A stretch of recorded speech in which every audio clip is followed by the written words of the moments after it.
Kabanata 7, ang paghiwalay ni Luther sa Roma.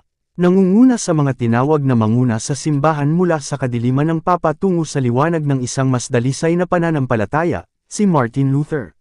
Masigasig, at tapat, walang alam na takot kundi ang takot sa Diyos, at kinikilala ang walang pundasyon para sa relihiyosong pananampalataya kundi ang banal na kasulatan.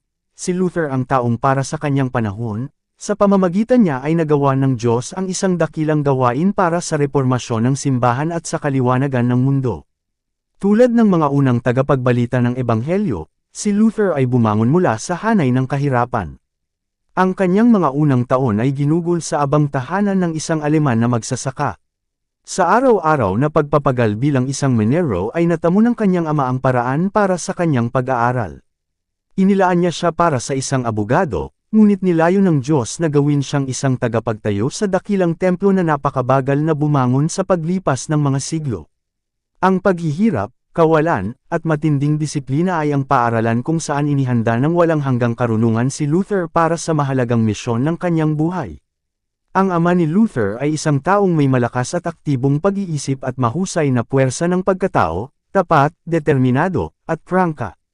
Siya ay tapat sa kanyang mga paninindigan sa tungkulin, hayaan ang mga kahihinatnan kung ano ang maaaring mangyari. Ang kanyang napakahusay na katinuan ay humantong sa kanya upang isaalang-alang ang monastikong sistema ng may kawalan ng tiwala. Siya ay lubos na hindi nasisiyahan ng si Luther, nang walang pahintulot, ay pumasok sa isang monasteryo, at ito ay 2 taon bago ang ama ay nakipagkasundo sa kanyang anak, at kahit noon pa man ang kanyang mga opinyon ay nanatiling pareho. Ang mga magulang ni Luther ay nagbigay ng malaking pangangalaga sa edukasyon at pagsasanay ng kanilang mga anak.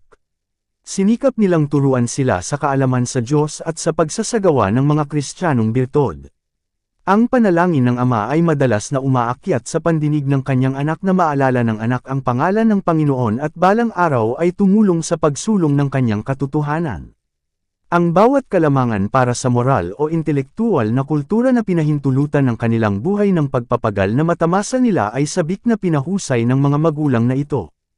Ang kanilang mga pagsisikap ay think time at matyaga upang ihanda ang kanilang mga anak para sa isang buhay na may kabanalan at kapaki-pakinabang. Sa kanilang katatagan at lakas ng pagkatao kung minsan ay nagsasagawa sila ng sobrang kalubhaan, ngunit ang reformador mismo, bagamat nababatid na sa ilang mga bagay sila ay nagkamali, ay natagpuan sa kanilang disiplina na higit na sinasang ayunan kaysa sa paghatol. Sa paaralan, kung saan siya ay ipinadala sa murang edad, si Luther ay pinakitunguhan ng malupit at maging karahasan. Napakatindi ng kahirapan ng kanyang mga magulang kung kaya't sa pagpunta sa bahay patungo sa paaralan sa ibang bayan, sa isang panahon ay obligado siyang kumuha ng kanyang pagkain sa pamamagitan ng pag-awit sa bahay-bahay, at madalas siyang nagdurusa sa gutom. Ang mapanglo at mapamahing ideya ng relihiyon noon ay napuno siya ng takot. Siya ay hihiga sa gabi na may malungkot na puso, umaasa ng may panginginig sa madilim na hinaharap at sa patuloy na takot sa pag-iisip ng Diyos bilang isang mahigpit, walang humpay na hukom, isang malupit, sa halip na isang mabait na ama sa langit. Ngunit sa ilalim ng napakaraming at napakalaking panghihina ng loob ay buong tatag na iginiit ni Luther ang mataas na pamantayan ng moral at intelektual na kahusayan na umaakit sa kanyang kaluluwa. Siya ay nauuhaw sa kaalaman, at ang maalab at praktikal na katangian ng kanyang isipan ang nagbunsod. Sa kanya nahangarin ang matibay at kapaki-pakinabang kaysa sa mapagpasikat at mababaw.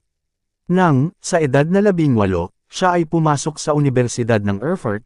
Ang kanyang sitwasyon ay mas favorable at ang kanyang mga prospect ay mas maliwanag kaysa sa kanyang mga naunang taon. Ang kanyang mga magulang sa pamamagitan ng pag-iimpok at industriya ay nakakuha ng kakayahan, nagawa nilang ibigay sa kanya ang lahat ng kinakailangang tulong. At ang impluwensya ng matalinong mga kaibigan ay medyo nabawasan ang malungkot na epekto ng kanyang dating pagsasanay. Inilapat niya ang kanyang sarili sa pag-aaral ng pinakamahusay na mga may akda, masigasig na pinahahalagahan ang kanilang pinakamabibigat na kaisipan at ginagawang kanyang sarili ang karunungan ng matalino. Kahit nasa ilalim ng malupit na disiplina ng kanyang mga dating instructor ay maaga siyang nagbigay ng pangako ng pagkakaiba, at sa paborableng mga impluwensya ay mabilis na umunlad ang kanyang isip. Ang isang maingat na memorya, isang masiglang imahinasyon, malakas na kapangyarihan sa pangangatwiran, at hindi napapagod na aplikasyon sa lalong madaling panahon ay naglagay sa kanya sa nangungunang ranggo sa kanyang mga kasama. Ang intelektual na disiplina ay nagpahinog sa kanyang pangunawa at nagpukaw ng isang aktibidad ng pag-iisip at isang kataasan ng pangunawa na naghahanda sa kanya para sa mga tunggalian ng kanyang buhay. Ang takot sa Panginoon ay nananahan sa puso ni Luther, na nagbigay daan sa kanya upang mapanatili ang kanyang katatagan ng layunin at umakay sa kanya sa malalim na pagpapakumbaba sa harap ng Diyos. Siya ay may nananatiling pakiramdam ng kanyang pag-asa sa banal na tulong, at hindi siya nabigo na simula ng bawat araw sa panalangin, habang ang kanyang puso ay patuloy na humihinga ng petisyon para sa patnubay at suporta. Ang manalangin ng mabuti, madalas niyang sabihin, ay ang mas magandang kalahati ng pag-aaral.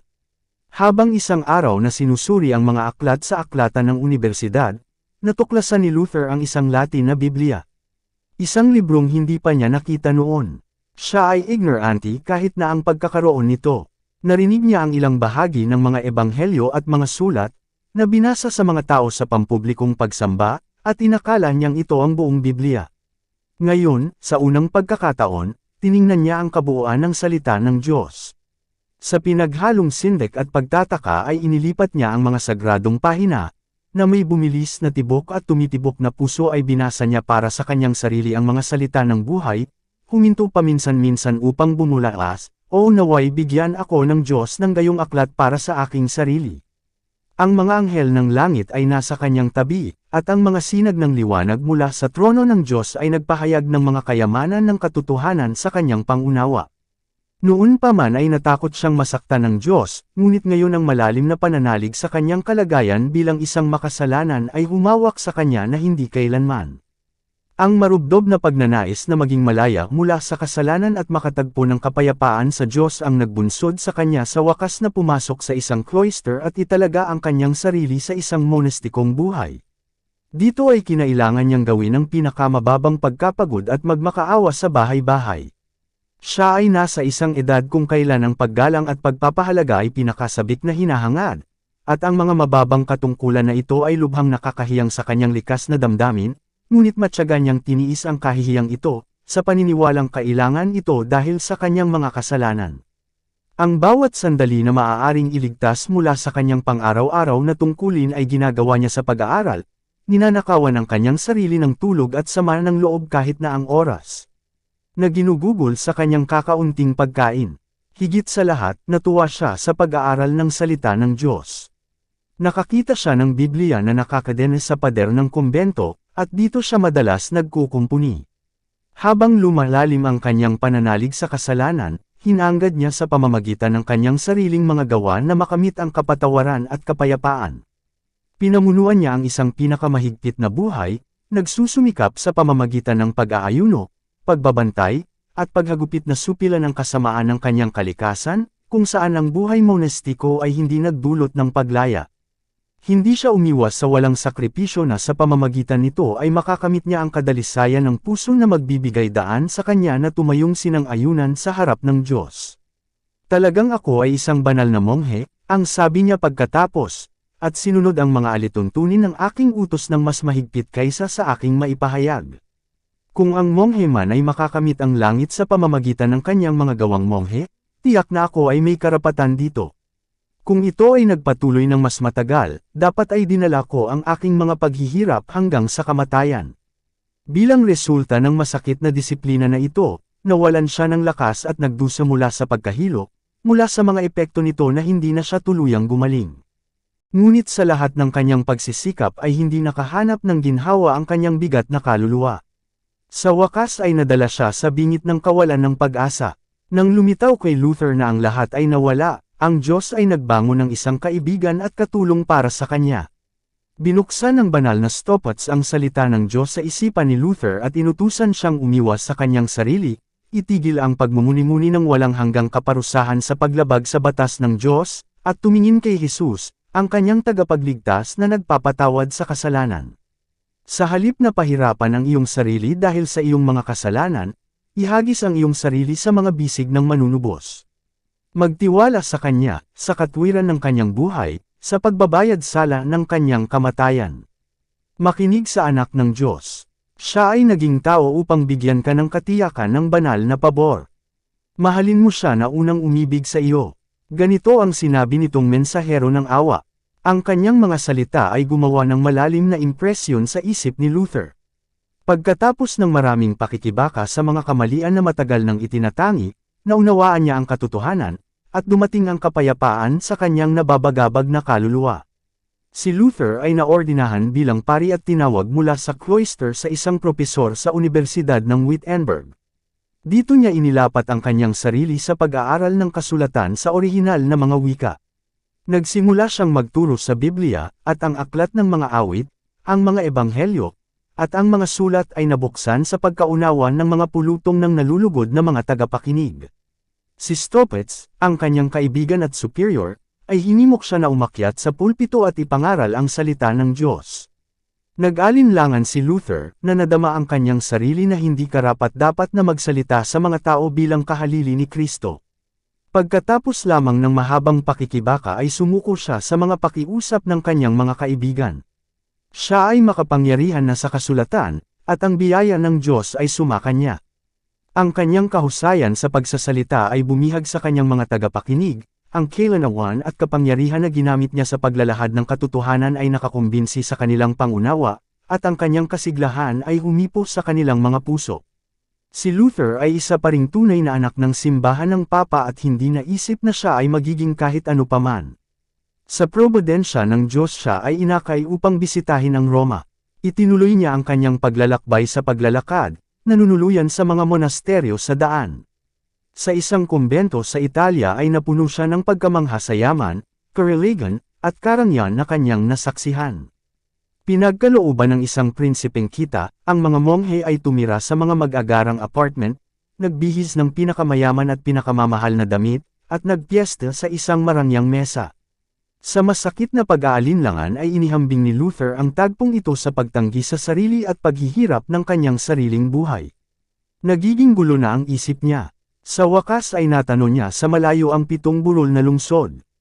Sa malalim na damdamin ay nagpatira pa siya sa lupa, sumisigaw, "Banal na Roma, binabati kita, ibad, dalawa, kab." 6. Pumasok siya sa lungsod, bumisita sa mga simbahan, nakinig sa mga kahangahangang kwento na inulit ng mga pari at monghe, at isinagawa ang lahat ng mga seremonyang kinakailangan. Kahit saan siya ay tumingin sa mga eksena na pumupuno sa kanya ng pagkamangha at kakilakilabot. Nakita niya na ang kasamaan ay umiral sa lahat ng uri ng klero. Nakarinig siya ng mga masasamang biro mula sa mga prelates, at napuno ng kakilakilabot sa kanilang kakilakilabot na kabastusan, kahit na sa panahon ng misa. Habang nakikisalamuha siya sa mga monghe at mamamayan ay nakilala niya ang pagwawaldes, kahalayan. Lumiko kung saan niya gusto, sa lugar ng kabanalan ay natagpuan niya ang paglapastangan. Walang sino man ang makakaisip, ang isinulat niya, kung anong mga kasalanan at kasumpa-sumpa na mga gawa ang nagawa sa Roma, dapat silang makita at marinig upang paniwalaan. Kaya nakagawian nilang sabihin, kung may impyerno, ang Roma ay itinayo sa ibabaw nito. Ito ay isang kalaliman kung saan naglalabas ng lahat ng uri ng kasalanan. Sa pamamagitan ng isang kamakailan lamang na kautusan ay ipinangako ng Papa ang isang indulhensya sa lahat ng lumuluhod sa hagdan ni Pilato, na sinasabing ibinaba ng ating tagapagligtas sa pag-alis sa bulwagan ng paghatol ng mga Romano at sa mahimalang inihatid mula sa Jerusalem patungong Roma. Isang araw ay tapat na umaakyat si Luther sa mga baitang ito, nang biglang isang tinig na parang kulog ang tila nagsabi sa kanya, ang matuwid ay mabubuhay sa pananampalataya. Roma Kapitulo 1 Versikulo 17. Siya ay tumindig sa kanyang mga paa at nagmamadaling umalis sa lugar sa kahihiyan at takot. Ang tekstong iyon ay hindi nawala ng kapangyarihan sa kanyang kaluluwa. Mula noon ay mas malinaw niyang nakita kaysa dati ang kamalian ng pagtitiwala sa mga gawa ng tao para sa kaligtasan, at ang pangangailangan ng patuloy na pananampalataya sa mga merito ni Kristo. Ang kanyang mga mata ay nabuksan, at hindi na muling ipipikit, sa mga maling akala ng kapapahan. Nang italikod niya ang kanyang mukha mula sa Roma ay tumalikod din siya sa puso, at mula noon ay lumawak ang paghihiwalay, hanggang sa pinutol niya ang lahat ng kaugnayan sa simbahan ng Papa. Pagkatapos ng kanyang pagbabalik mula sa Roma, natanggap ni Luther sa Universidad ng Wittenberg ang antas ng doktor ng kabanalan. Ngayon ay may kalayaan na siyang italaga ang kanyang sarili, gaya ng dati, sa mga kasulatan na kanyang iniibig. Siya ay gumawa ng isang think time na panata na mag-aral ng mabuti at mang-aral ng may katapatan ng salita ng Diyos, hindi ang mga kasabihan at mga doktrina ng mga papa, sa lahat ng mga araw ng kanyang buhay. Hindi na siya basta monghe o propesor, kundi ang autorisadong tagapagbalita ng Biblia. Siya ay tinawag bilang isang pastol upang pakainin ang kawan ng Diyos na nagugutom at nauuhaw sa katotohanan. Mahigpit niyang ipinahayag na ang mga Kristiyano ay hindi dapat tumanggap ng ibang mga doktrina kundi yaong nakasalalay sa awtoridad ng banal na kasulatan. Ang mga salitang ito ay tumama sa pinakapundasyon ng supremacy ng Papa. Ang mga ito ay naglalaman ng mahalagang prinsipyo ng reformasyon. Nakita ni Luther ang panganib ng pagtataas ng mga teorya ng tao kaysa sa salita ng Diyos. Walang takot niyang sinalakay ang haka-haka na pagtataksil ng mga mag-aaral at sinalungat ang filosofiya at teolohiya na matagal nang may kontrol na impluensya sa mga tao. Tinuligsa niya ang gayong mga pag-aaral na hindi lamang walang kabuluhan kundi nakapipinsala, at hinanggad na ibaling ang isipan ng kanyang mga tagapakinig mula sa mga sapustaryo ng mga pilosopo at mga teologo tungo sa walang hanggang mga katotohanang itinakda ng mga propeta at mga apostol. Mahalaga ang mensaheng ipinadala niya sa mga sabik na pulutong na nananatili sa kanyang mga salita. Hindi kailanman nagkaroon ng gayong mga turo sa kanilang pandinig. Ang masayang balita ng pag-ibig ng isang tagapagligtas, ang katiyakan ng kapatawaran at kapayapaan sa pamamagitan ng kanyang nagbabayad salang dugo, ay nagalak sa kanilang mga puso at nagbigay inspirasyon sa kanilang loob ng isang walang kamatayang pag-asa. Sa Wittenberg isang liwanag ang nagninggas na ang mga sinag ay dapat umabot hanggang sa pinakadulong bahagi ng daigdig, at ito ay tataas ang ningning hanggang sa pagtatapos ng panahon. Ngunit ang liwanag at dilim ay hindi magkakasundo. Sa pagitan ng katotohanan at kamalian ay may hindi mapigil ang tunggalian. Ang panindigan at ipagtanggol ang isa ay ang pag-atake at pagpapabagsak sa isa.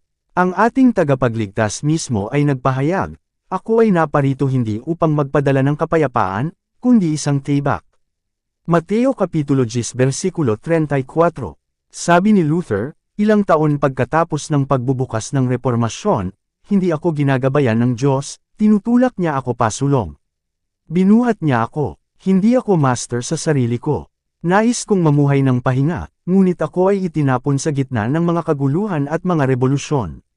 Malapit na siyang hikayatin sa paligsahan. Ang simbahang Romano ay gumawa ng kalakal ng biyaya ng Diyos. Ang mga mesa ng mga nagpapalit ng pera, Mateo Kapitulo 21 versikulo 12, ay inilagay sa tabi ng kanyang mga altar, at umalangaw-ngaw ang hangin sa hiyawan ng mga mamimili at nagbebenta. Sa ilalim ng panawagan ng paglikom ng pondo para sa pagtatayo ng simbahan ni San Pedro sa Roma, ang mga indulhensya para sa kasalanan ay inihandog sa publiko para ibenta sa pamamagitan ng awtoridad ng Papa. Sa pamamagitan ng halaga ng krimen, isang templo ang itatayo para sa pagsamba sa Diyos, ang batong panulok na inilatag kasama ng kabayaran ng kasamaan.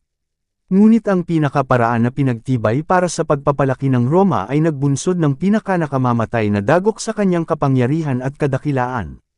Ito ang pumukaw sa pinakadeterminado at matagumpay ng mga kaaway ng Papa, at humantong sa labanan na yumanig sa trono ng Papa at itinaboy ang triple na korona sa ulo ng Papa.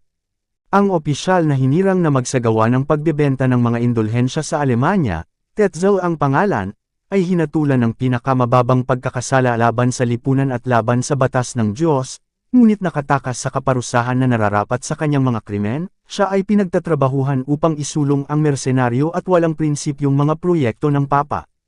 Sa pamamagitan ng mahusay na effrontery ay inulit niya ang pinakamatingkad na kasinungalingan at nauugnay na mga kamanghamanghang kwento upang linlanggan ang isang mangmang, mapagkakatiwalaan, at mapamahiin na mga tao. Kung taglay nila ang salita ng Diyos hindi sana sila nalinlang ng ganito. Ito ay upang panatilihin silang nasa ilalim ng kontrol ng kapapahan, upang lumaki ang kapangyarihan at kayamanan ng kanyang mga ambisyosong pinuno, na ang Biblia ay ipinagkait sa kanila. Sa pagpasok ni Tetzel sa isang bayan, isang mensahero ang nauna sa kanya, na nagpapahayag, "Ang biyaya ng Diyos at ng banal na Ama ay nasa iyong mga pintuan." At tinanggap ng mga tao ang lapastangan na nagpapanggap na parabang siya ang Diyos mismo na bumaba sa kanila mula sa langit. Ang karumal-dumal na trapiko ay itinayo sa simbahan, at si Tetzel, na umakyat sa pulpito, ay pinuri ang mga indulhensya bilang ang pinakamahalagang regalo ng Diyos. Ipinahayag niya na sa bisa ng kanyang mga sertipiko ng pagpapatawad ang lahat ng mga kasalanan na nais gawin pagkatapos ng bumili ay patatawarin siya, at kahit na hindi kailangan ang pagsisisi. Higit pa rito, tiniyak niya sa kanyang mga tagapakinig na ang mga indulhensya ay may kapangyarihang iligtas hindi lamang ang mga buhay kundi ang mga patay, na sa mismong sandali na ang pera ay kumakatok sa ilalim ng kanyang dibdib, ang kaluluwa na siyang binayaran nito ay tatakas mula sa purgatorio at pupunta sa langit. Nang ialok ni Simon Magus na bilhin ang mga apostol ng kapangyarihang gumawa ng mga himala, sinagot siya ni Pedro, ang iyong salapi ay mapahamak na kasama mo, sapagkat inisip mo na ang kaloob ng Diyos ay mabibili ng salapi. Gawa Kapitulo 8 versikulo 20. Ngunit ang alok ni Tetzel ay tinanggap ng sabik na libo. Ang ginto at pilak ay damaloy sa kanyang kabangyaman. Ang kaligtasan na mabibili ng pera ay mas madaling matamo kaysa sa nangangailangan ng pagsisisi, pananampalataya, at masigasig na pagsisikap na labanan at madaig ang kasalanan. Ang doktrina ng indulhensya ay sinalungat ng mga taong may pagkatuto at kabanalan sa simbahang Romano, at marami ang walang pananampalataya sa mga pagpapanggap na salungat sa kapwa-katwiran at paghahayag. Walang prelate ang nangahas na itaas ang kanyang tinig laban sa masasamang trapikong ito, ngunit ang pag-iisip ng mga tao ay nababagabag at nababalisa, at marami ang may pananabik na nagtanong kung ang Diyos ay hindi gagawa sa pamamagitan ng ilang kasangkapan para sa paglilinis ng kanyang simbahan. Si Luther, bagamat isang papista pa rin sa pinakamahigpit na uri, ay napuno ng kakilakilabot sa mga kalapastanganan sa mga palagay ng mga mangangalakal ng indulhensya. Marami sa kanyang sariling kongregasyon ang bumili ng mga sertipiko ng pagpapatawad, at hindi nagtagal ay nagsimula silang lumapit sa kanilang pastor, na nagkukumpisal ng kanilang iba't ibang mga kasalanan, at umaasa ng kapatawaran, hindi dahil sila ay nagsisisi at nagnanais na magbago, ngunit sa batayan ng indulhensya. Tinanggihan sila ni Luther ng pagpapatawad, at binalaan sila na maliban kung sila ay magsisi at baguhin ang kanilang mga buhay, sila ay dapat mapahamak sa kanilang mga kasalanan. Sa labis na kaguluhan ay inayos nila si Tetzel na may reklamo na tinanggihan ng kanilang compsor ang kanyang mga sertipiko, at ang ilan ay matapang na humiling na ibalik sa kanila ang kanilang pera. Napuno ng galit ang Frail. Binibigkas niya ang pinakakakila-kilabot na mga sumpa, pinasindi ang apoy sa mga pampublikong liwasan, at ipinahayag na siya ay nakatanggap ng utos mula sa Papa na sunugin ang lahat ng mga erehe na nag-aakalang sumasalungat sa kanyang pinakabanal na mga indulhensya. Si Luther ngayon ay buong tapang na pumasok sa kanyang gawain bilang isang kampyon ng katotohanan. Ang kanyang tinig ay narinig mula sa pulpito sa Time, solemn na babala. Inilagay niya sa harap ng mga tao ang nakakasakit na katangian ng kasalanan, at itinuro sa kanila na imposible para sa tao, sa pamamagitan ng kanyang sariling mga gawa, na bawasan ang pagkakasala nito o iwasan ang kaparusahan nito. Walang iba kundi ang pagsisisi sa Diyos at pananampalataya kay Kristo ang makapagliligtas sa makasalanan. Ang biyaya ni Kristo ay hindi mabibili, ito ay isang libreng regalo. Pinayuhan niya ang mga tao na huwag bumili ng indulhensya, ngunit tumingin ng may pananampalataya sa isang ipinakong manunubos. Isinalaysay niya ang sarili niyang masakit na karanasan sa walang kabuluhang paghahanap sa pamamagitan ng kahihiyan at penitensya upang makamtan ang kaligtasan, at tiniyak sa kanyang mga tagapakinig na sa pamamagitan ng paglayo sa kanyang sarili at paniniwala kay Kristo na siya ay nakatagpo ng kapayapaan at kagalakan. Habang ipinagpatuloy ni Tetzel ang kanyang trapiko at ang kanyang masasamang pagpapanggap, ipinasya ni Luther ang isang mas mabisang protesta laban sa mga umiiyak na pang-aabusong ito. Isang okasyon ang nag-aalok. Ang simbahan ng Kastilyo ng Wittenberg ay nagtataglay ng maraming mga labi, na sa ilang mga banal na araw ay ipinakita sa mga tao, at ang buong kapatawaran ng mga kasalanan ay ipinagkaloob sa lahat na pagkatapos ay bumisita sa simbahan at nagkumpisal. Alinsunod dito sa mga araw na ito ang napakaraming tao ay nagpunta doon. Isa sa pinakamahalaga sa mga okasyong ito, ang pagdiriwang ng All Saints, ay papalapit na. Noong nakaraang araw, si Luther, na sumama sa mga pulutong na patungo na sa simbahan, ay nagpastil sa pintuan nito ng isang papel na naglalaman ng 75 panukala laban sa doktrina ng indulhensya. Ipinahayag niya ang kanyang pagpayag na ipagtanggol ang mga tesis na ito sa susunod na araw sa unibersidad, laban sa lahat na dapat makitang angkop na salakayin ang mga ito. Ang kanyang mga panukala ay nakakuha ng pangkalahatang atensyon. Binasa at binasa muli ang mga ito, at inulit sa bawat direksyon. Nalikha ang malaking kaguluhan sa unibersidad at sa buong lungsod. Sa pamamagitan ng mga tesis na ito ay ipinakita na ang kapangyarihang magbigay ng kapatawaran sa kasalanan, at ibigay ang kaparusahan nito, ay hindi kailanman ipinagkatiwala sa papa o sa sinumang tao. Ang buong pagkana ay isang kalokohan, isang katalinuhan upang mangikil ng pera sa pamamagitan ng paglalaro sa mga pamahiin ng mga tao, isang paraan ni Satanas upang sirain ang mga kaluluwa ng lahat na dapat magtiwala sa mga kasinungalingang pagpapanggap nito. Malinaw ding ipinakita na ang Ebanghelyo ni Kristo ang pinakamahalagang kayamanan ng simbahan, at na ang biyaya ng Diyos, na inihayag dito, ay malayang ipinagkakalob sa lahat ng naghahanap nito sa pamamagitan ng pagsisisi at pananampalataya. Hinamon ng mga tesis ni Luther ang talakayan, ngunit walang nang ahas na tanggapin ang hamon.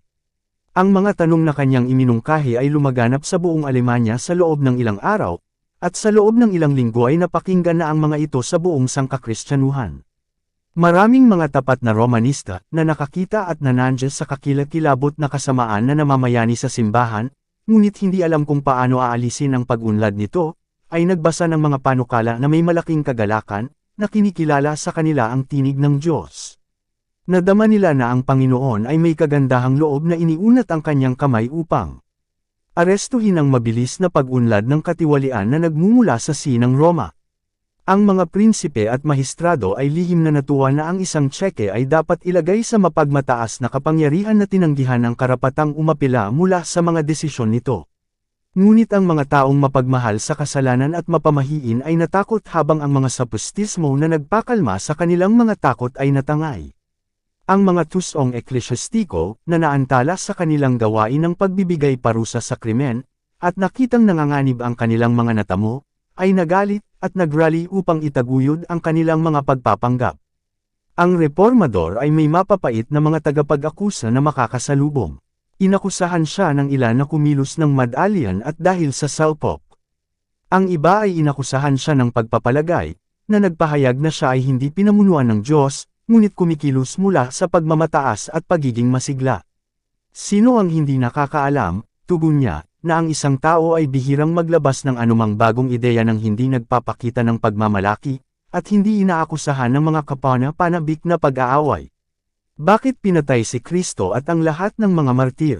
Sapagkat tila sila'y mapagmataas na mga nagsasawalang bahala sa karunungan noong panahong iyon, at dahil sila ay nagsulong ng mga bagong bagay nang hindi muna mapagpakumbaba na kumukuha ng payo ng mga orakulo ng sinaunang mga opinyon. Muli niyang ipinahayag, anuman ang aking gawin ay gagawin, hindi sa pamamagitan ng katinoan ng mga tao, kundi sa pamamagitan ng payo ng Diyos. Kung ang gawain ay sa Diyos, sino ang pipigil nito? Kung hindi, sino ang makakapagpasa nito? Hindi ang aking kalooban, ni ang kanila, ni ang atin, ngunit ang iyong kalooban, o banal na Ama, na nasa langit.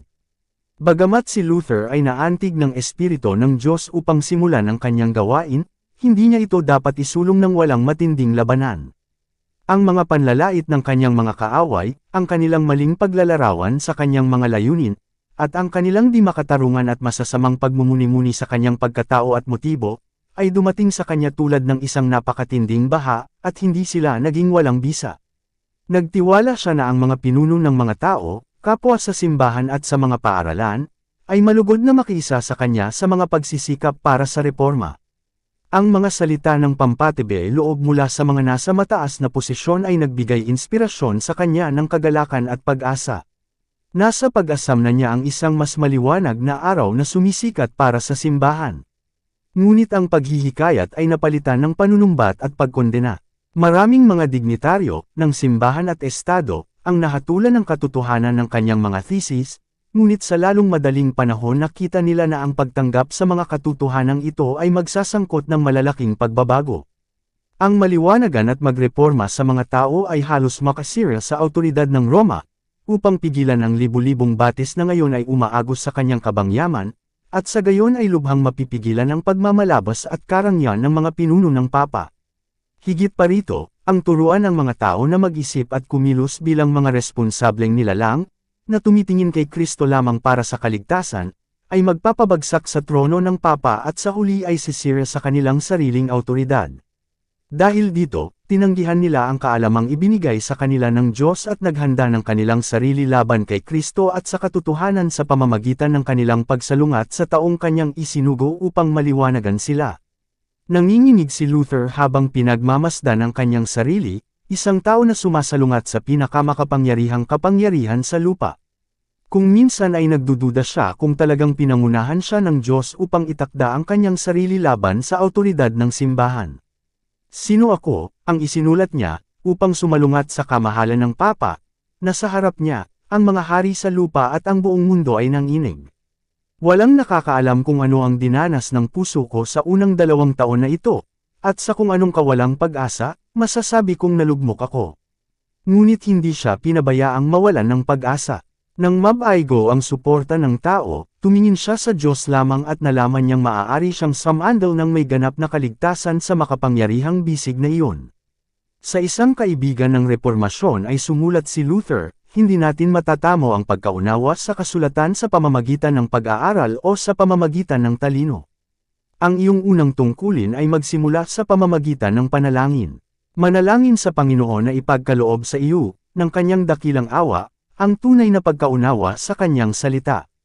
Walang ibang tagapagpaliwanag ng salita ng Diyos maliban sa may akda ng salitang ito, tulad ng sinabi niya mismo, lahat sila ay tuturuan ng Diyos, at sa impluensya ng kanyang espiritu. Paniwalaan mo ito sa salita ng isang taong may karanasan na. Narito ang isang aral na napakahalaga sa mga nakadarama na tinawag sila ng Diyos upang iharap sa iba ang mga solemn na katotohanan para sa panahong ito. Ang mga katotohanang ito ay pumupukaw sa puot ni Satanas at ng mga taong mahilig sa mga pabulan na kanyang ginawa.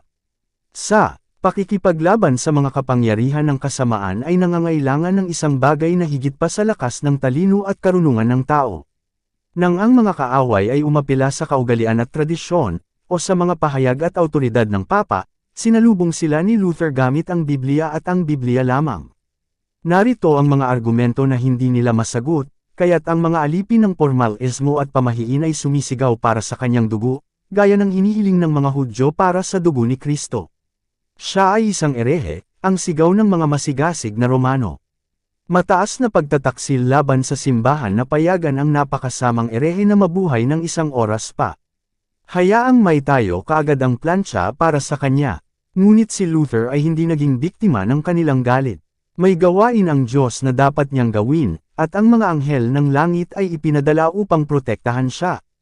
Marami, gayunpaman, na tumanggap mula kay Luther ng mahalagang liwanag ay ginawang mga bagay ng galit ni Satanas at alang-alang sa katotohanan ay walang takot na dumanas ng pagpapahirap at kamatayan.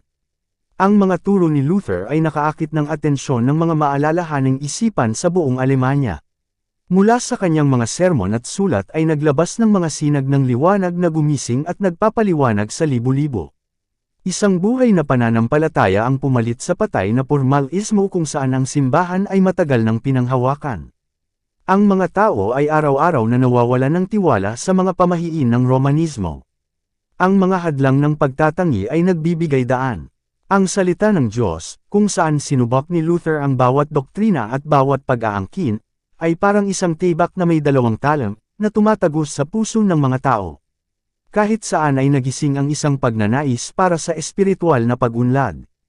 Sa lahat ng dako ay may pagkagutom at pagkauhaw sa katwiran na hindi pa nakikilala sa loob ng mahabang panahon. Ang mga mata ng mga tao, na napakatagal na nakatuon sa mga ritual ng tao at mga tagapamagitan sa lupa, ngayon ay bumabilang sa pagsisisi at pananampalataya kay Kristo at sa kanya na ipinako sa krus. Ang laganap na interes na ito ay nagpukaw pa rin ng pangamba ng mga awtoridad ng Papa. Tumanggap si Luther ng isang tawag na humarap sa Roma upang sagutin ang paratang ng maling pananampalataya. Pinuno ng utos ang kanyang mga kaibigan ng takot. Alam nila ang panganib na nagbabanta sa kanya sa tiwaling lungsod na iyon, na lasing na sa dugo ng mga martir ni Hesus. Nagprotesta sila laban sa kanyang pagpunta sa Roma at hiniling na tanggapin niya ang kanyang pagsusuri sa Alemanya. Ang kaayusan na ito sa wakas ay naisakatuparan, at ang legado ng Papa ay hinirang upang duminig sa kaso. Sa mga tagubayling ipinarating ng Papa sa opisyal na ito, sinabi na si Luther ay idineklara ng isang erehe. Kaya naman ang legado ay inakusahan na usig at pigilan ng walang anumang pagkaantala. Kung siya ay mananatiling matatag, at ang legado ay mabibigo na makamtan ang kanyang pagkatao, siya ay binigyan ng kapangyarihan, na ipagbawal siya sa bawat bahagi ng Alemanya, upang palayasin, sampain, at itiwalag ang lahat ng mga nakadikit sa kanya. At, higit pa rito, inutusan ng Papa ang kanyang legado, upang ganap na maalis ang salot na maling pananampalataya, na itiwalag ang lahat, sa anumang dignidad sa simbahan o estado, maliban sa emperador, na dapat magpabeyo na sakupin si Luther at ang kanyang mga tagasunod, at ibigay sila, sa paghihiganti ng Roma. Dito ipinakita ang tunay na diwa ng Papa. Walang bakas ng Kristiyanong prinsipyo, o maging ng karaniwang hustisya, ang makikita sa buong dokumento. Si Luther ay malayo sa Roma, wala siyang pagkakataon na ipaliwanag o ipagtanggol ang kanyang posisyon, gayunpaman bago ang kanyang kaso ay investigated, summarily siya ay binibigkas na isang erehe, at sa parehong araw, exhorted, akusado, judged, at condemned, at ang lahat ng ito sa pamamagitan ng self-styled na banal na ama, ang tanging kataas-taasan, hindi nagkakamali na awtoridad sa simbahan o estado. Sa panahong ito, nang lubhang kailangan ni Luther ang pakikiramay at payo ng isang tunay na kaibigan, ipinadala ng Diyos si Melanchthon kay Wittenberg. Bata sa mga taon, mahinhin at matigas ang ulo sa kanyang pag-uugali, ang mahusay na paghuhusga ni Melanchthon, malawak na kaalaman, at pagkapanalo ng mahusay na pagsasalita, na sinamahan ng kadalisayan at katwiran ng kanyang pagkatao, ay nakakuha ng pangkalahatang paghanga at pagpapahalaga. Ang katalinuhan ng kanyang mga talento ay hindi higit na minarkahan kaysa sa kanyang kahinahunan ng disposisyon. Hindi nagtagal ay naging mataimtim siyang alagad ng Ebanghelyo, at ang pinagkakatiwalaang kaibigan at pinahahalagahang taga-suporta ni Luther, ang kanyang kahinahunan, pag-iingat, at katumpakan na nagsisilbing pandagdag sa katapangan at lakas ni Luther. Ang kanilang pagkakaisa sa gawain ay nagdagdag ng lakas sa reformasyon at naging mapagkukunan ng malaking paghihikayat kay Luther. Ang Augsburg ay itinalaga bilang lugar ng pagsubok, at ang reformador ay lumakad upang isagawa ang paglalakbay roon. Ang mga seryosong takot ay naaliw sa kanyang ngalan. Ang mga pananakot ay hayagang ginawa na siya ay huhulihin at papatayin sa daan, at ang kanyang mga kaibigan ay nakiusap sa kanya na huwag makipagsapalaran. Nakiusap pa nga sila sa kanya na umalis muna sa Wittenberg at humanap ng kaligtasan kasama ng mga taong malugod na magpoprotekta sa kanya. Ngunit hindi siya umalis sa posisyon kung saan siya inilagay ng Diyos. Dapat siyang magpatuloy ng tapat sa pagpapanatili ng katotohanan, sa kabila ng mga unos na humahampas sa kanya. Ang wika niya ay, "Ako ay tulad ni Jeremias, isang taong may alitan at alitan, ngunit habang dumarami ang kanilang mga banta, lalong dumarami ang aking kagalakan. Sinira na nila ang aking dangal at ang aking reputasyon.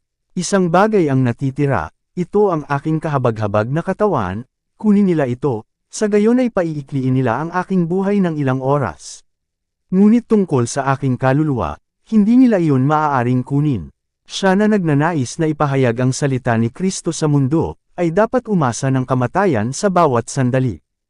Ang balita ng pagdating ni Luther sa Augsburg ay nagbigay ng malaking kasiyahan sa legatong Papa.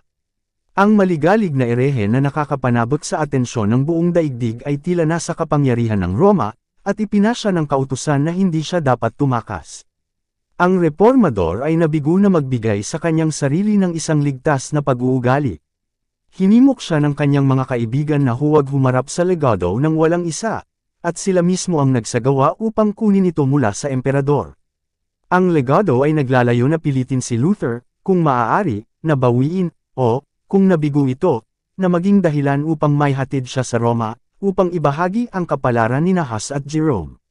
Kaya't sa pamamagitan ng kanyang mga kinatawan ay sinikap niyang hikayatin si Luther na magpakita ng walang ligtas na pag-uugali, na nagtitiwala sa kanyang sarili sa kanyang awa. Ito ay mahigpit na tinanggihan ng reformador.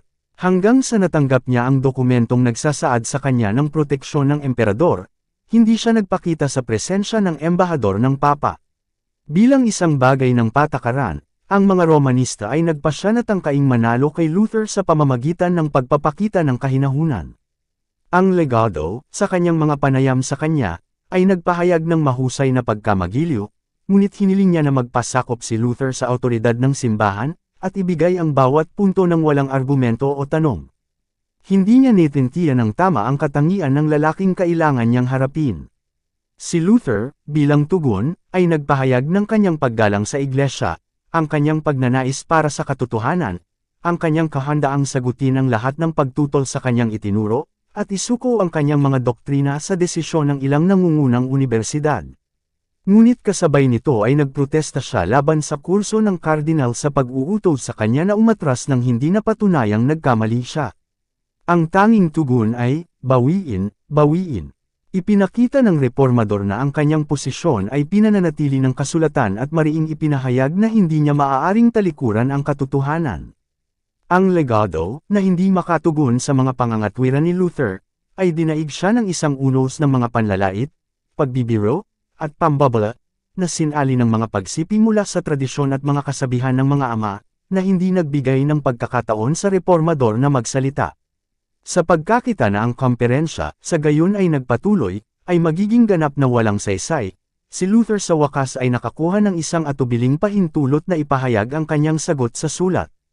Sa paggawa nito, sabi niya, sumulat sa isang kaibigan, ang inaapi ay nakasusumpong ng dobleng pakinabang. Una, kung ano ang nakasulat ay maaaring isumite sa paghatol ng iba, at ikalawa, ang isa ay may mas magandang pagkakataon na gawin ang mga pangamba, kung hindi man sa budi, ng isang mapagmataas at daldal na despot, na kung hindi man ay mananaig sa pamamagitan ng kanyang makapangyarihang wika.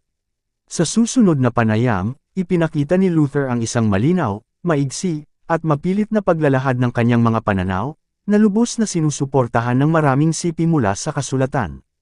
Ang papel na ito, pagkatapos basahin ng malakas, ay ibinigay niya sa kardinal, na, gayunpaman, itinapon ito ng mapanlait, na nagpahayag na ito ay isang masa ng walang ginagawa na mga salita at walang kaugnayang mga sipi.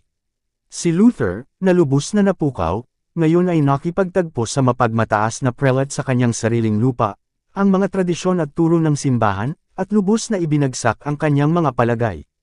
Nang makita ng prelate na ang pangangatuwiran ni Luther ay hindi masasagot, nawala ang lahat ng pagpipigil sa sarili, at sa galit ay sumigaw, bawiin mo.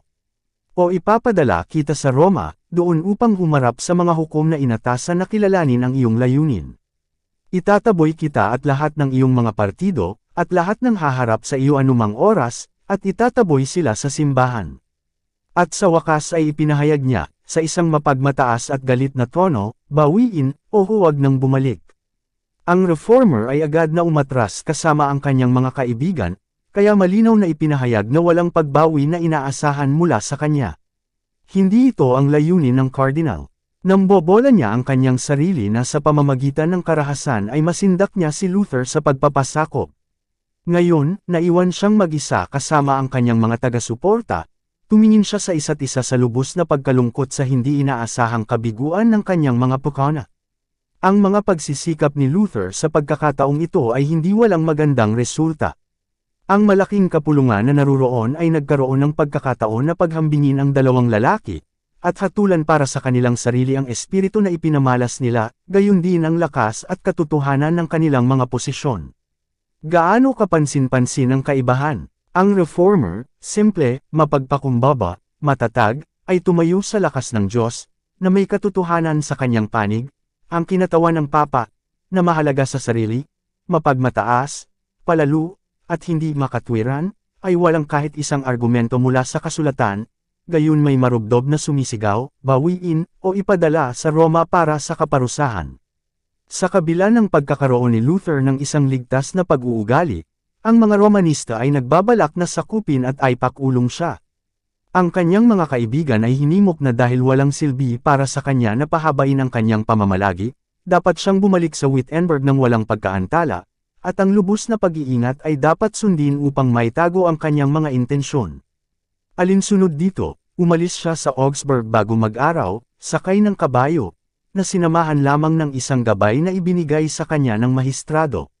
Sa maraming mga pag-iisip ay lihim niyang tinahak ang daan sa madilim at tahimik na mga lansangan ng lungsod. Ang mga kaaway, mapagbantay at malupit, ay nagbabalak sa kanyang pagkawasak. Matatakasan ba niya ang mga patibong na inihanda para sa kanya? Iyon ay mga sandali ng pagkabalisa at same time na panalangin. Narating niya ang isang maliit na gate sa pader ng lungsod. Ito ay binuksan para sa kanya, at kasama ang kanyang gabay ay dumaan siya ng walang hadlang. Nang ligtas na sa labas, binilisan ng mga takas ang kanilang pagtakas, at bago nalaman ng legado ang paglisan ni Luther, hindi na siya maabot ng kanyang mga manguusig. Si Satanas at ang kanyang mga sugo ay natalo. Ang taong inakala nilang nasa kanilang kapangyarihan ay wala na, nakatakas na parang ibon mula sa silo ng Manganeim. Sa balita ng pagtakas ni Luther, ang legado ay napuno ng pagtataka at galit. Inaasahan niyang tatanggap ng malaking karangalan para sa kanyang karunungan at katatagan sa pakikitungo sa manggulo ng simbahan, ngunit nabigo ang kanyang pag-asa. Ipinahayag niya ang kanyang galit sa isang liham kay Frederick, ang elector ng Saxony, na mapait na tinuligsa si Luther at hinihiling na ipadala ni Frederick ang reformer sa Roma o palayasin siya mula sa Saxony. Sa pagtatanggol, hinimok ni Luther na ipakita sa kanya ng legado o ng papa ang kanyang mga kamalian mula sa kasulatan, at ipinangako ang kanyang sarili sa pinakasolemna na paraan na talikuran ang kanyang mga doktrina kung sila ay may pakitang sumasalungat sa salita ng Diyos. At ipinahayag niya ang kanyang pasasalamat sa Diyos na siya ay ibinilang na karapat-dapat na magdusa sa isang banal na layunin. Ang manghahalal ay, sa ngayon, ay may kaunting kaalaman sa mga binagong doktrina, ngunit siya ay lubhang humanga sa katapatan, puwersa, at kailanawan ng mga salita ni Luther, at hanggang sa mapatunayang nagkakamali ang reformador, nagpasya si Frederick na tumayo bilang kanyang tagapagtanggol. Bilang tugon sa kahilingan ng legado, sumulat siya, dahil si Dr. Martin ay humarap sa iyo sa Augsburg, dapat kang masiyahan. Hindi namin inaasahan na sisikapin mo siyang bawiin nang hindi siya nakumbinsi sa kanyang mga pagkakamali. Walang sinuman sa mga matatalinong tao sa aming pamunuan ang nagpaalam sa akin na ang doktrina ni Martin ay hindi maka-Diyos, anti-Kristiyano, o erehe. Tumanggi ang prinsipe, bukod pa rito, na ipadala si Luther sa Roma, o paalisan siya mula sa kanyang mga estado. Nakita ng elektor na mayroong pangkalahatang pagsira sa moral na pagpigil ng lipunan. Isang mahusay na gawain ng reforma ang kailangan. Ang masalimuot at mamahaling kaayusan upang pigilan at parusahan ang krimen ay hindi na kailangan kung ang mga tao ay kikilalanin at susundin ang mga kinakailangan ng Diyos at ang mga dikta ng isang naliwanagan na budi. Nakita niya na si Luther ay nagsisikap na matiyak ang bagay na ito, at siya ay lihim na nagalak na ang isang mas mabuting impluwensya ay nararamdaman sa simbahan. Nakita rin niya na bilang isang propesor sa universidad ay lubos na matagumpay si Luther. Isang taon pa lamang ang lumipas mula nang ipost ng reformer ang kanyang mga thesis sa simbahan ng Kastilyo, ngunit nagkaroon na ng malaking pagbaba sa bilang ng mga peregrino na bumisita sa simbahan sa pagdiriwang ng All Saints. Ang Roma ay pinagkaita ng mga mananamba at mga alay, ngunit ang kanilang lugar ay napuno ng ibang klase, na ngayon ay dumating sa Wittenberg, hindi mga peregrino upang sambahin ang kanyang mga labi, ngunit mga mag-aaral upang punan ang kanyang mga silid ng pag-aaral. Ang mga sinulat ni Luther ay nagpasiklab sa lahat ng dako ng bagong interes sa banal na kasulatan, at hindi lamang mula sa lahat ng bahagi ng Alemanya, kundi mula sa ibang mga lupain, ang mga estudyante ay dumagsa sa universidad. Ang mga kabataang lalaki, nang makita si Wittenberg sa unang pagkakataon, ay itinaas ang kanilang mga kamay sa langit, at pinuri ang Diyos sa pagpapasikat ng liwanag ng katotohanan mula sa lungsod na ito, tulad ng mula sa Sayon noong unang panahon, at kung saan ito lumaganap maging sa pinakamalayong bansa. Si Luther ay sa ngayon ngunit bahagyang nagbalik loob mula sa mga pagkakamali ng Romanismo. Ngunit habang inihahambing niya ang mga banal na orakulo sa mga utos at konstitusyon ng Papa, napuno siya ng pagtataka. Binabasa ko, ang isinulat niya, ang mga utos ng mga Papa, at, hindi ko alam kung ang Papa ay anti-Kristo mismo, o ang kanyang apostol, gayon na lamang ang pagkamali ni Kristo at ipinako sa krus sa kanila. Ngunit sa panahong ito, si Luther ay taga-suporta pa rin ng simbahang Romano, at hindi naisip na siya ay hihiwalay sa kanyang komunyon.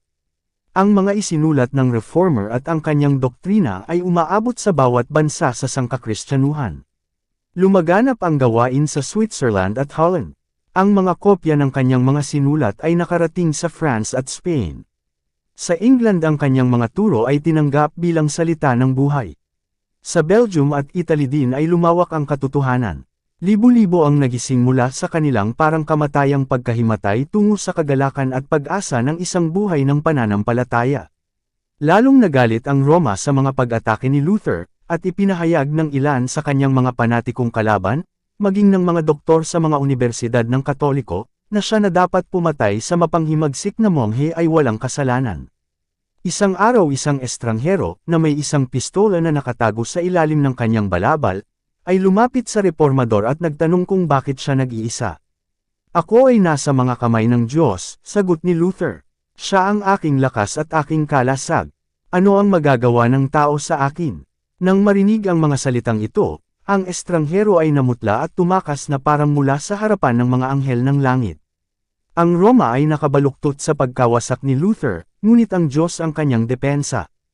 Ang kanyang mga doktrina ay narinig sa lahat ng dako, sa mga kubo at kumbento, sa mga kastilyo ng mga maharlika, sa mga universidad, at sa mga palasyo ng mga hari, at ang mga marangal na tao ay bumangon sa lahat ng dako upang suportahan ang kanyang mga pagsisikap.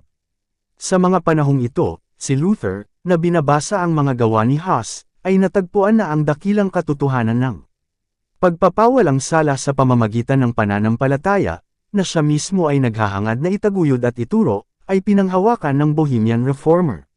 Namin ang lahat, sabi ni Luther, si Paul, Augustine, at ang aking sarili, ay mga Hussite nang hindi nalalaman. Tiyak na dadalawin ito ng Diyos sa mundo, patuloy niya, na ang katotohanan ay ipinang-aral dito noong isang siglo, at sinunog. Sa isang panawagan sa emperador at maharlika ng Alemanya alang-alang sa reformasyon ng Kristyanismo, sumulat si Luther tungkol sa Papa, nakakakilabot na bagay na pagmasdan ang taong nagtuturo sa kanyang sarili bilang kahalili ni Kristo, na nagpapakita ng karelagan na hindi mapapantayan ng sinumang emperador. Ito ba ay tulad ng kaawa-awang si Jesus, o ang abang Pedro? Siya ang, sabi nila, ang Panginoon ng mundo. Ngunit si Kristo, na ipinagmamalaki niyang kinatawan, ay nagsabi, ang aking kaharian ay hindi sa sanlibutang ito. Maaari bang ang mga pamamahala ng isang kinatawan ay higit pa sa kanyang nakatataas?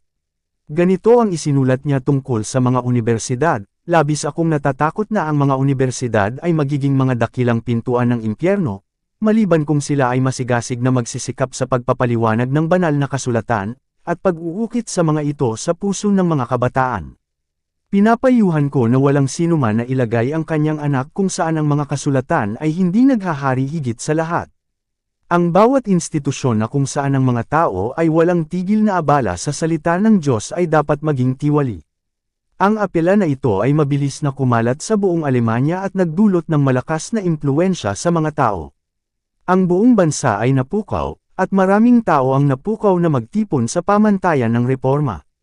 Ang mga kalaban ni Luther, na nag-aapoy sa pagnanais na maghayganti, ay hinimok ang Papa na gumawa ng mga mapagpasyang hakbang laban sa kanya. Ipinag-utos na ang kanyang mga doktrina ay dapat na agad na hatulan. 60 araw ang ipinagkaloob sa reformador at sa kanyang mga tagasunod. Pagkatapos nito, kung hindi sila tatanggi, silang lahat ay ititiwalag. Iyon ay isang kakilakilabot na krisis para sa reformasyon. Sa loob ng maraming siglo ang sentensya ng pagtitiwalag ng Roma ay natakot sa makapangyarihang mga monarko, na puno nito ang makapangyarihang mga imperyo ng kaabalahan at kapanglawan. Yaong kung kanino ang pagkondena nito ay nahulog sa pangkalahatan ay itinuturing na may pangamba at sindek, sila ay pinutol mula sa pakikipagtalik sa kanilang mga kapwa at itinuring na mga bawal, upang mahuli hanggang sa paglipol. Si Luther ay hindi bulag sa unos na sesubog sa kanya, ngunit siya ay nanindigan, na nagtitiwala kay Kristo bilang kanyang suporta at kalasag. Sa pananampalataya at katapangan ng isang martir ay isinulat niya, ano ang malapit ng mangyari ay hindi ko alam, ni wala akong pakialam na malaman. Hayaang lumiwanag ang suntok kung saan ito maaaring, ako ay walang takot. Hindi gaanong nalalagas ang isang dahon, nang walang kalooban ng ating Ama. Gaano pa niya tayo mamahalin? Isang magaang bagay ang mamatay para sa salita, dahil ang salita na nagkatawang tao ay namatay mismo. Kung mamamatay tayong kasama niya, mabubuhay tayong kasama niya, at pagdaraan sa kung saan siya ay dumaan sa harap natin, tayo ay mapupunta kung saan siya naruroon at mananahan sa kanya magpakailanman. Nang makarating kay Luther ang toro ng Papa, sinabi niya, hinahamak at inaatake ko ito, bilang hindi makajos, huwad. Si Kristo mismo ang hinahatulan doon. Ako ay nagagalak sa pagkakaroon ng gayong mga karamdaman para sa pinakamabuting dahilan. Nakakaramdam na ako ng higit na kalayaan sa aking puso, sapagkat sa wakas ay alam ko na ang Papa ay Antikristo, at ang kanyang trono ay kay Satanas mismo. Ngunit ang utos ng Roma ay hindi walang bisa. Ang bilangguan, pagpapahirap, at tibak ay mga sandata na makapangyarihan upang ipatupad ang pagsunod. Ang mahihina at mapamahiin ay nanginig sa harap ng utos ng Papa, at habang may pangkalahatang pakikiramay kay Luther, marami ang nakadama na ang buhay ay napakamahal upang ipagsapalaran sa layunin ng reforma. Ang lahat ay tila nagpapahiwatig na ang gawain ng reformador ay malapit ng magsara. Ngunit si Luther ay walang takot pa rin. Inihagis ng Roma ang kanyang mga anathema laban sa kanya, at ang mundo ay tumingin, walang pag-aalinlangan na siya ay mapahamak o mapipilitang sumuko. Ngunit sa kakilakilabot na kapangyarihan ay ibinalik niya sa kanyang sarili ang hatol ng paghatol at ipinahayag sa publiko ang kanyang determinasyon na talikuran siya magpakailanman. Sa harap ng isang pulutong ng mga mag-aaral, mga doktor, at mga mamamayan ng lahat ng antas ay sinunog ni Luther ang toro ng Papa, kasama ang mga batas ng kanon, mga dekreto, at ilang mga kasulatan na nagpapanatili sa kapangyarihan ng Papa. Nagawa ng aking mga kaaway, sa pamamagitan ng pagsunog ng aking mga aklat, sabi niya, nasaktan ang layunin ng katotohanan sa isipan ng mga karaniwang tao, at sirain ang kanilang mga kaluluwa, sa kadahilanang ito ay inubos ko ang kanilang mga libro bilang kapalit. Ang isang seryosong pakikibaka ay nagsimula pa lamang. Hanggang ngayon nakikipaglaro lang ako sa Papa. Sinimulan ko ang gawaing ito sa pangalan ng Diyos, ito ay magwawakas nang wala ako, at sa pamamagitan ng kanyang kapangyarihan. Sa mga panlalait ng kanyang mga kaaway na tumutuya sa kanya sa kahinaan ng kanyang layunin, sumagot si Luther, sino ang nakakaalam kung hindi ako pinili at tinawag ng Diyos, at kung hindi sila dapat matakot na, sa paghamak sa akin, hinahamak nila ang Diyos mismo.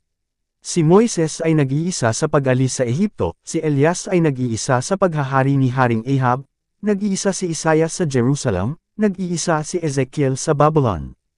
Hindi kailanman pinili ng Diyos bilang propeta ang mataas na saserdote o anumang dakilang personahe, ngunit karaniwan ay pinili niya ang mababa at hinamak na mga tao, minsan maging ang pastol na si Amos.